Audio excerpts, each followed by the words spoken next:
Good morning. Before we start our previous conference for contract ID number 24FF0038 up to 24FF0040, we will call on the secretariat to lead the opening prayer. In the name of the Father, the Son, and the Spirit. Holy One, we come to you today asking for your guidance and wisdom as we begin this meeting. Help us engage in meaningful discussion, allow us to grow closer as a group and nurture the advance of community. Amen. In the name of the Father, the Son, and the Spirit. Thank you, Ma'am Belen. May I call our secretariat to do the roll call for members back to the DPWH, back secretariat, as well as the contractor representative. Good morning, sir. The themes for today's Preventive conference are as follows. Engineer Eduardo A. Alejo Jr., back chairman. Mr. Giuseppe Camara, our vice chairman. Engineer Bernardita B. Miliete, back member. Engineer Ronilo D. Dolor, back member. Engineer Dante D. Almasan, DPWH member. Engineer Ronaline B. Bundok, back secretariat. Engineer Ronald Eric Lasser, DPWH head. Present. Engineer DPWH School Procurement head. Elaine D. Cook, secretariat. Engineer Jose B. Deris Jr., representative from PDS, and Engineer Winson Salcedo from PDS. That's all. Thank you. It seems that there are no observers or representatives present. Anyway, based on section 2.3 of 2016 IRR of RA 184 and ITB, attendance shall not be mandatory since the majority of the documents are here. I declare this previous conference for the aforementioned three contracts. We have a quorum. I call on this previous conference to order. I give the floor to the Bank Secretary to read and discuss the agenda for today's previous conference. Good morning, sir. Our agenda for today's pre-bid conference are as follows. The discussion of the scope of work of the project, the approved budget of the contract, and the approved plans and specifications. That's all, sir. We move to for any motion of the approval of today's agenda. I move for the approval of today's agenda as read. Second the motion. As well as that, I declare the agenda approved. May I call on now the back member and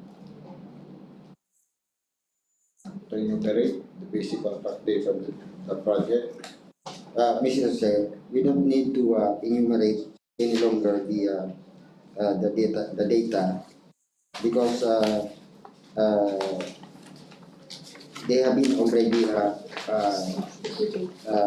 stipulated in the bidding document as published.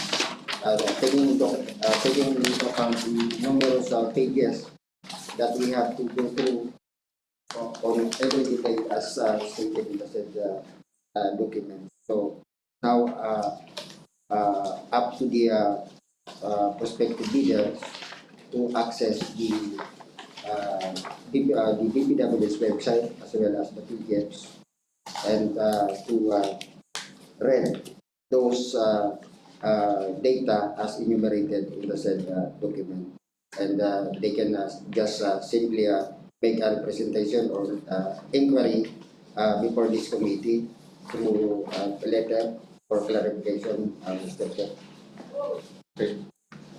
Any comments regarding the motion? Hearing none, the motion is approved. Now we proceed to the technical, financial, and eligibility requirements. Our Bank Secretary will be the one to read the requirements as well as the criteria and procedure for eligibility check, preliminary examination of bids, detailed evaluation, and bids, post-qualification, and award. So Chair, since the documents required in the technical and financial components was already mentioned in the ITP, I will not elaborate further the criteria and procedure for eligibility of bids, detailed evaluation of bids, post-qualification, and award. Further discuss the plan and specifications required of the concerned contracts, may we now call the representative from Planning and Design section. Wait, sir. Agustin.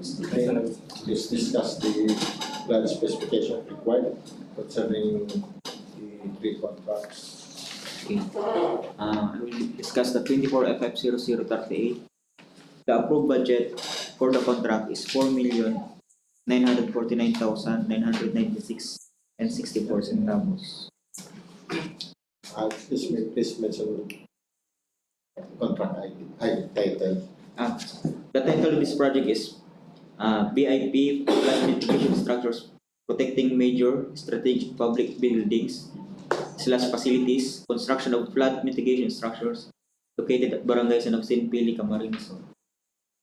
The total length for the drainage structure is 62 meters and the length for the revetment both sides is 35.4. The item boards for these projects are B5, Project Billboard, Signboard. 7, Occupational Safety and Health. B9, Mobilization, Demobilization.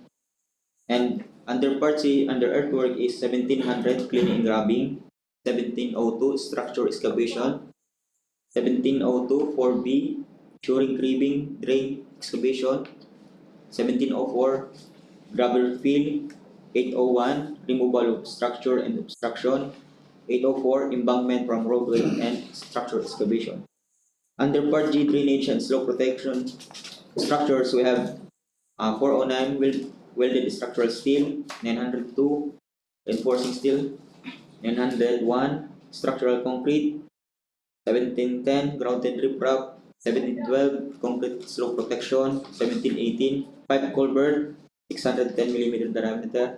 And 508, Handled Rock Embankment. That's it. How about contract ID 24FF0039?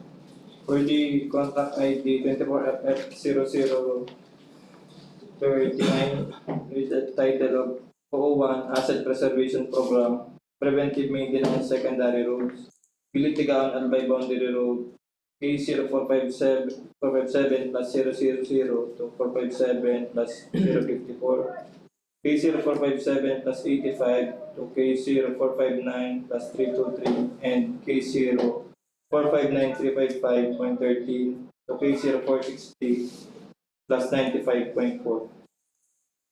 The ABC for this project is 58,359,671 pesos and 33 centavos.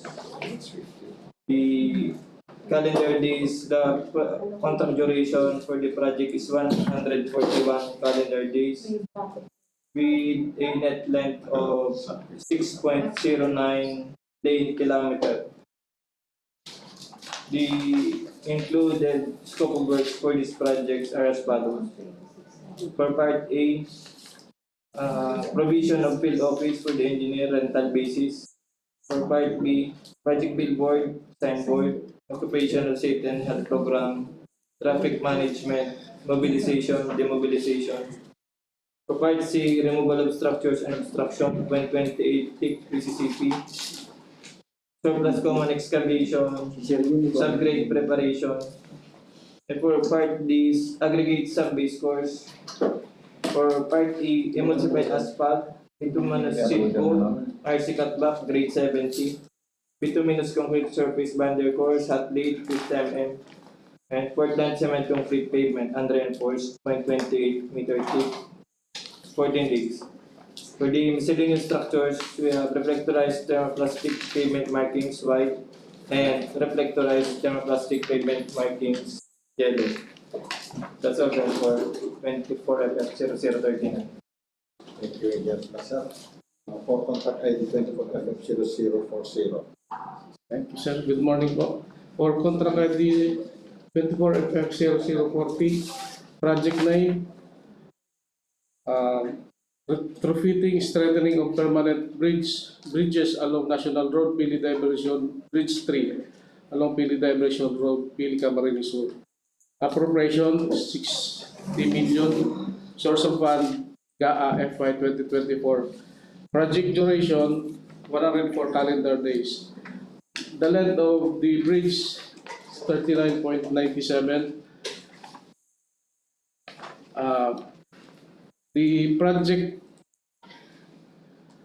items of work under Part B, B5 project billboard and signboard, B7 occupational safety and health program, B8 traffic